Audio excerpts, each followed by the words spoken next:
Whenever you're ready. Okay. So today I'll be talking about how physical activity and sport can affect mental health. So mental health is defined as the general condition of one's mental and emotional state. And you may actually be surprised to know that 26% of adults suffer from mental disorders. So some commonly talked about mental disorders is depression, anxiety, and bipolar disorder. And some less commonly talked about, but not necessarily less common in occurrence, is post-traumatic stress disorder, schizophrenia, and dementia. So physical activity is actually one of the most easy and effective ways to maintain mental health.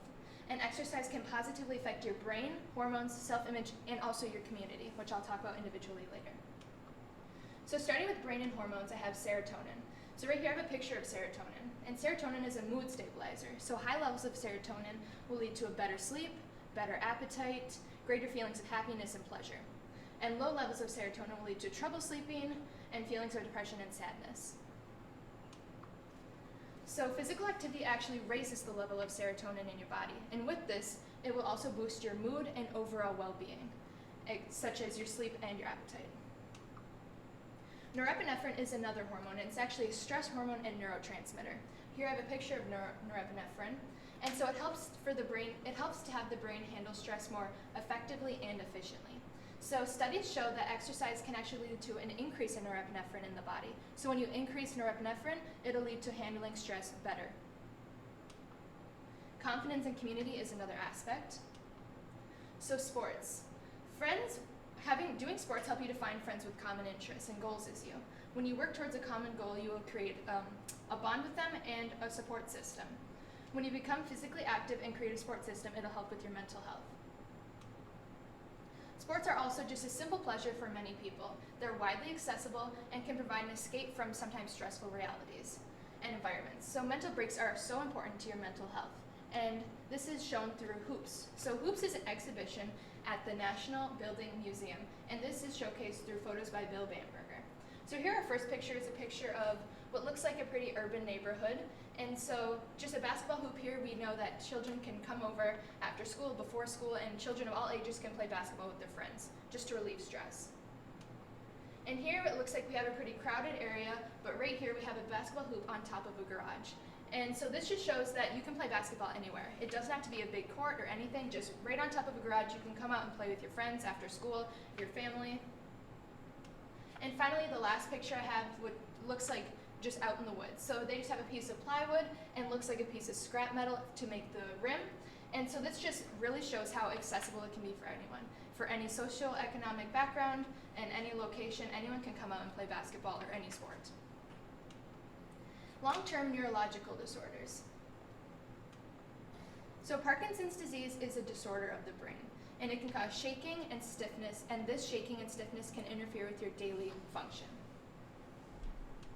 I also have Alzheimer's disease, which is a disorder of the brain, and this can cause a slow loss of memory and a loss of common skills that you could once do so easily.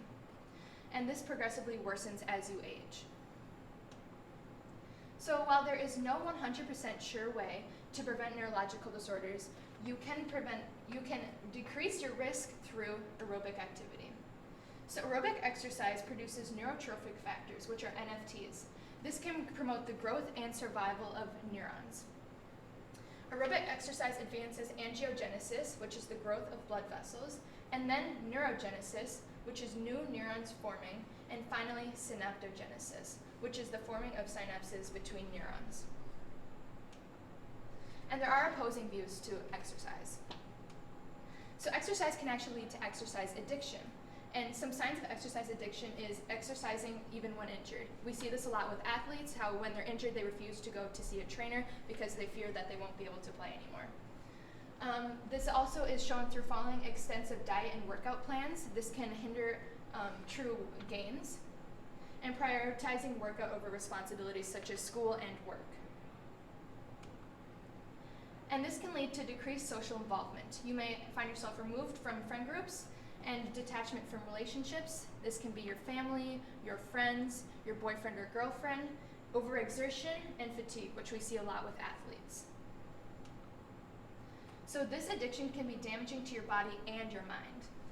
This can lead to body dysmorphia and eating disorders, such as anorexia and bulimia. And this is because when working out becomes an obsession, body image can take priority over your physical and your mental health. So final thoughts. Every person is different. Your plan might look different than somebody else's. My plan might look different from a friend that looks exactly like me. Moderation is key, making sure that you take advantage of rest days, relaxation, and recovering days, but most importantly, you must listen to your body to find out what you truly need.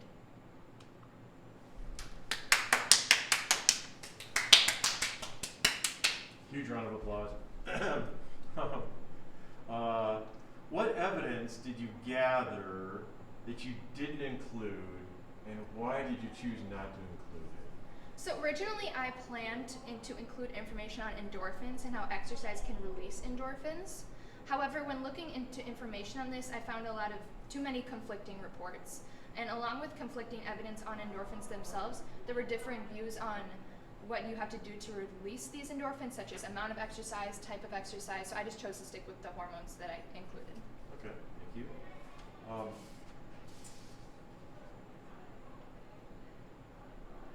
What are the implications of your findings to the community? So this shows my community that being involved in sports in and out of school is so important to maintain mental health. In this day and age, I feel like students are so focused on school and making sure that their grades are high at their highest level, but in this, they're jeopardizing their mental health. So when students find a way to balance sport and school, it can not only affect their mental health, benefit their mental health, but also may benefit their schoolwork too. Okay, thank you. Another huge round of applause.